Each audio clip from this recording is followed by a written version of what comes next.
Good morning सभी students का मैं हमारा महाविद्यालय श्रीमती मोरी देवी तापड़िया कन्या महाविद्यालय जसवंतगढ़ के इस यूट्यूब चैनल पर हार्दिक अभिनंदन एवं बहुत बहुत स्वागत करता हूं और सभी स्टूडेंट को आज इस गणगौर के अपने हिंदू त्यौहार के पावन पर्व पर हार्दिक अभिनंदन एवं स्वागत करता हूं और ये त्यौहार आपके जीवन में बहुत सारी खुशियाँ लाए। हम जो BA second year pol science की हमारी बुक है विश्व के संविधानों का तुलनात्मक अध्ययन, इसमें हम जो हमारा फर्स्ट पेपर है और इसमें हम जो स्विट्जरलैंड का अध्ययन कर रहे हैं अभी। आज हम स्विट्जरलैंड की जो न्यायपालिका है, स्विस जो जुडिशरी है, इसकी हम चर्चा करेंगे कि स्विट्जरलैंड की जो न्यायपालिका है वो कैसे कार्य करती है, उसका गठन किस प्रकार से हुआ है, इनकी जानकारी हम हासिल करेंगे। अब देखो, सबसे पहले हमारे को यह ध्यान रखना है स्विट्जरलैंड का जो संविधान है वो मैं बता चुका हूँ आपको 1848 में निर्मित हुआ था और 1998 तक ये ला रहा था। तो 1998 तक तो जो स्विट्जरलैंड की सबसे सर्वोच्च जो न्यायिक संस्था थी उसे कहते थे संघीय न्यायाधिकरण। पूछ ले 1998 तक स्विट्जरलैंड की सर्वोच्च जो न्यायिक संस्था है उसको किस नाम से पुकारा जाता था, तो किस नाम से? संघीय न्यायाधिकरण, फेडरल ट्रिब्यूनल। इस बात का ध्यान रखना है। 1999 में ये संघीय सर्वोच्च न्यायालय, वर्तमान में जो हम न्यायपालिका पढ़ रहे हैं, तो 1999 में संघीय सर्वोच्च न्यायालय फेडरल सुप्रीम कोर्ट की स्थापना की गई। पूछ ले कि स्विट्जरलैंड में सर्वोच्च न्यायालय की स्थापना कब की गई, तो 1999 में। इससे पहले जो ये सर्वोच्च संस्था थी इसको किस नाम से पुकारते थे? संघीय न्यायाधिकरण, फेडरल ट्रिब्यूनल। इस बात का ध्यान रखना है। और 1999 में संघीय सर्वोच्च न्यायालय फेडरल सुप्रीम कोर्ट है, इसकी स्थापना की गई। 1999 की स्विट्जरलैंड में नवीन संविधान को अपनाया गया और इसी के साथ में स्विट्जरलैंड में जो नवीन संविधान के अंतर्गत जो सर्वोच्च न्यायिक संस्था या सत्ता है इसका नाम है वो क्या कर दिया? संघीय सर्वोच्च न्यायालय, फेडरल सुप्रीम कोर्ट। इस बात का ध्यान रखना। तो स्विट्जरलैंड में सर्वोच्च न्यायालय की स्थापना कब की गई, तो कब की गई? 1999 में। और इससे पहले इस संस्था को किस नाम से पुकारते थे? संघीय न्यायाधिकरण, फेडरल ट्रिब्यूनल के नाम से पुकारते थे। अब संघीय सर्वोच्च न्यायालय 1848 में निर्मित संविधान 1898 तक लागू था और उसके द्वारा न्यायिक क्षेत्र के अंदर जो सबसे सर्वोच्च संस्था थी उसका नाम क्या था? संघीय न्यायाधिकरण, फेडरल ट्रिब्यूनल। 1999 में इसी जो, लेकिन वर्तमान संविधान के द्वारा संघीय न्यायाधिकरण के स्थान पर संघीय सर्वोच्च न्यायालय तथा इन न्यायिक संघीय सर्वोच्च न्यायालय की स्थापना कब की गई? 1999 में। वर्तमान में ये फेडरल सुप्रीम कोर्ट है, इसकी स्थापना की गई है। और इसका संविधान के अनुच्छेद 188 से लेकर अनुच्छेद 191C तक इसकी व्यवस्था की गई है। किसकी? संघीय सर्वोच्च न्यायालय की। इस बात का ध्यान रखना है। संघीय सर्वोच्च न्यायालय है, संघीय सर्वोच्च न्यायालय की स्थिति कैसी है तो ये ध्यान रखना है। संघीय सर्वोच्च न्यायालय इसकी स्थापना 1999 में की गई। 1998 तक इसको किस नाम से? संघीय न्यायाधिकरण, फेडरल ट्रिब्यूनल के नाम से पुकारते थे। और संविधान में इसका जो वर्णन है ये अनुच्छेद 188 से लेकर अनुच्छेद 191C तक किया गया है।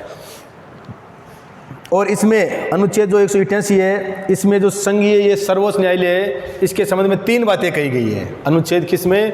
अनुच्छेद 188 में जो स्विट्जरलैंड का संघीय न्यायालय है, स्विट्जरलैंड का जो संघीय सर्वोच्च न्यायालय फेडरल सुप्रीम कोर्ट है, इसके बारे में 3 बातें कही गई है। सबसे पहले है संघ की सर्वोच्च न्यायिक सत्ता है।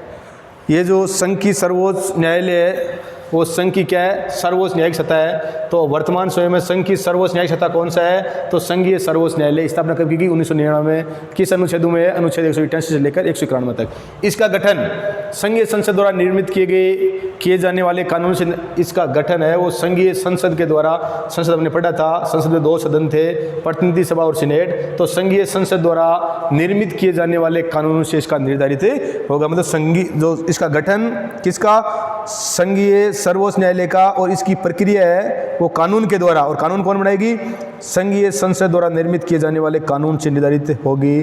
तीसरा है संघीय सर्वोच्च न्यायालय अपने प्रशासन की स्वयं ही व्यवस्था करेगा। संघीय सर्वोच्च न्यायालय अपने प्रशासन की क्या करेगा? स्वयं ही व्यवस्था करेगा, क्योंकि संविधान में इसका क्या किया गया? उल्लेख किया गया है अनुच्छेद 188 से लेकर अनुच्छेद 191 तक।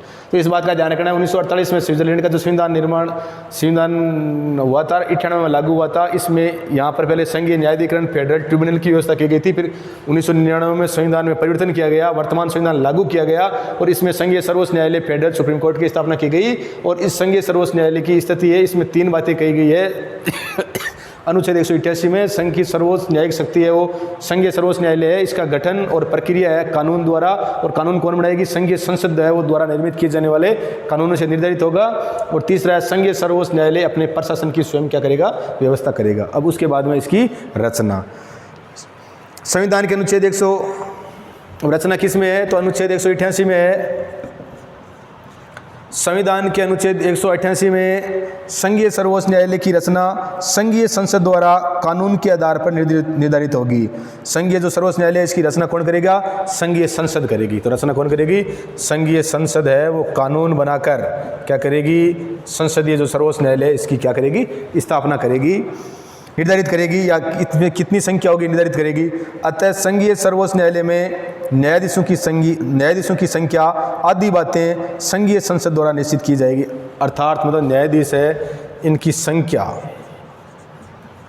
न्यायाधीशों की जो संख्या है वो कितनी होगी, ये काम किसका है? ये काम जो संघीय संसद है उसका है। वो कानून बनाकर ये निश्चित करेगी कि न्यायाधीश है वो कितने न्यायाधीश इसमें होंगे, कम से कम कितने होंगे, अधिकतम कितने होंगे। ये काम किसका है? संघीय संसद का है। संघीय सर्वोच्च न्यायालय में न्यायाधीशों की संख्या आदि बातें संघीय संसद द्वारा निश्चित की जाएगी। संविधान में केवल यही कहा गया कि संघीय सर्वोच्च न्यायालय के न्यायाधीशों को संघीय संसद द्वारा क्या किया जाएगा? निर्वाचित किया जाएगा। संविधान में यही कहा गया कि जो संघीय न्यायाधीश है या संघीय जो सर्वोच्च न्यायालय के न्यायाधीश है इनकी नियुक्ति कौन करेगी? संघीय संसद के द्वारा इनकी नियुक्ति की जाएगी। शीर्ष न्यायालय में नियमित न्यायाधीशों के साथ वैकल्पिक न्यायाधीश, स्विस पूछ ले किस देश में है? वो नियमित न्यायाधीशों के साथ वैकल्पिक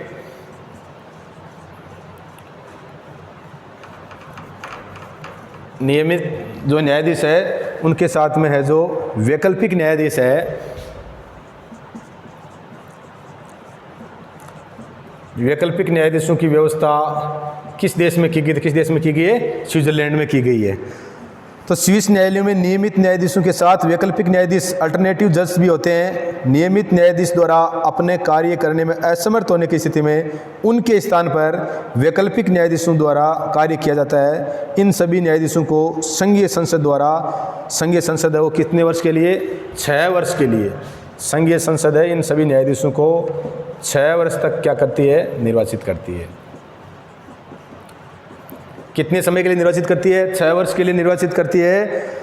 न्यायाधीशों के पुनः निर्वाचन पर कोई दोबारा भी निर्वाचित हो सकते हैं, इस पर कोई प्रतिबंध नहीं है। और परंपरा के अनुसार न्यायाधीश जब तक इस पद पर कार्य करना चाहे पुनर्निर्वाचित होते रहते हैं। एक बार 6 वर्ष के लिए है, बाकी इनको पुनर्निर्वाचित किया भी जा सकता है और इनको कितने ही समय के लिए क्या कर सकते हैं? पुनर्निर्वाचित कर सकते हैं, प्रतिबंध नहीं है।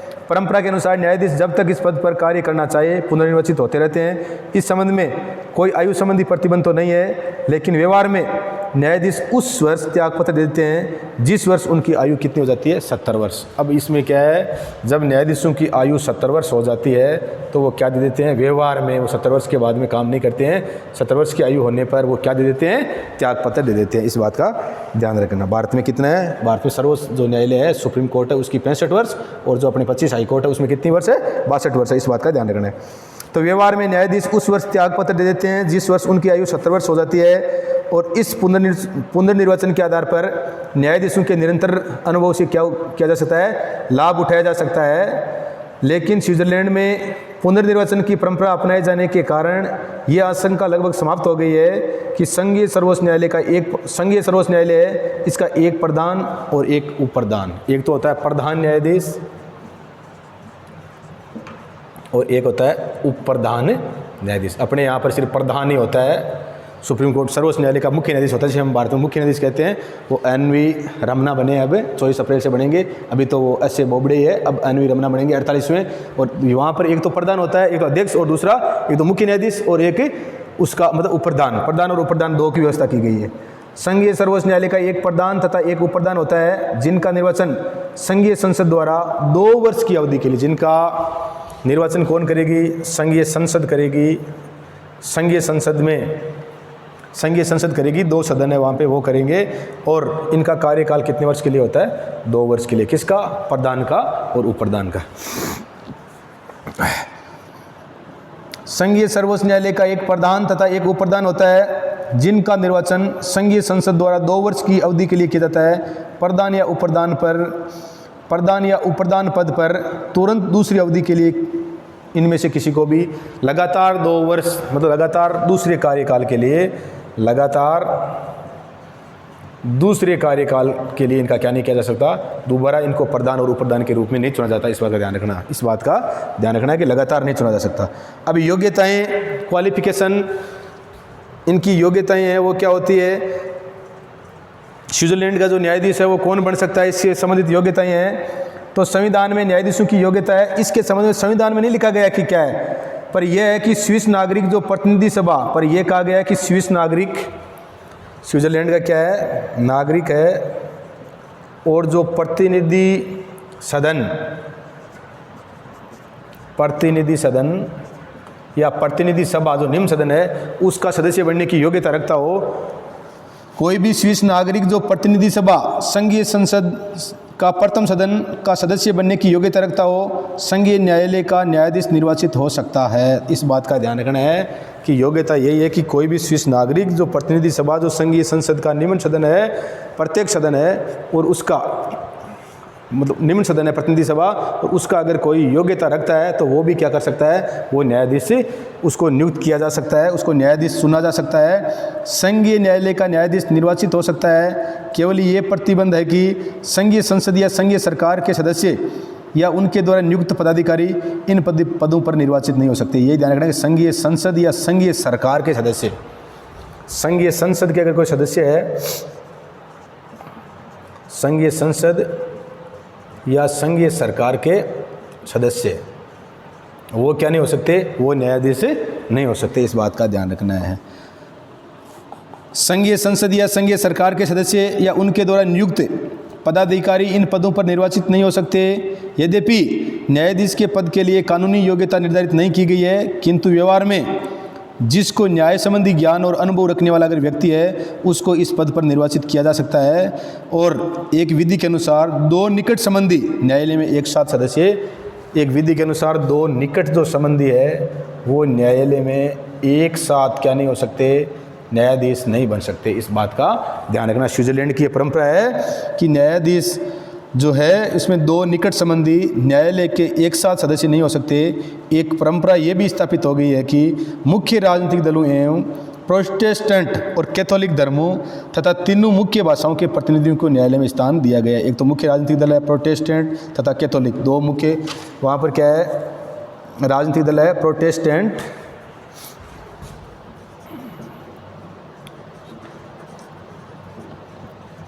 व कैथोलिक, ये वहाँ के प्रमुख राजनीतिक दल है इनको, और कैथोलिक धर्मों तथा तीन मुख्य जो भाषाएं हैं उनको भी न्यायालय में क्या दिया गया है, स्थान दिया गया है। उसके बाद में वेतन और भत्ते, तो इसमें संघीय सर्वोच्च न्यायालय के न्यायाधीशों का वेतन और भत्ते ये किसके द्वारा निर्धारित किया जाता है, वेतन और भत्ते संघीय संसद द्वारा निर्धारित किया जाता है। पूछ लिए स्विट्जरलैंड के जो न्यायाधीश है उनके वेतन और भत्ते कौन निर्धारित करता है, कौन करती है, संघीय संसद करती है। वैकल्पिक न्यायाधीशों को कोई नियमित वेतन नहीं मिलता, वरन उन्हें सेवाकाल के दिनों में भत्ता मिलता है। वैकल्पिक न्यायाधीश हमने पढ़ा अभी, अल्टरनेटिव जो जज है उनको कोई निश्चित या नियमित वेतन नहीं मिलता, उनको जब तक वो काम करेंगे तब तक उनको क्या मिलेगा, भत्ता मिलेगा, वरन उन्हें सेवाकाल के दिनों में भत्ता मिलता है। न्यायाधीशों के लिए पेंशन की व्यवस्था भी की गई है। पेंशन की मात्रा और शर्तें संघीय संसद ही क्या करेगी, तय करेगी। तो इस प्रकार हमने जो आज स्विट्जरलैंड की न्यायपालिका है, स्विडिश जो जुडिशरी है, उसके बारे में संघीय सर्वोच्च न्यायालय जो फेडरल सुप्रीम कोर्ट है, इसके बारे में अध्ययन किया। और मैं आशा करता हूँ कि आपके समझ में आया होगा। वीडियो को लाइक, शेयर और सब्सक्राइब कर देना। जय हिंद, जय भारत।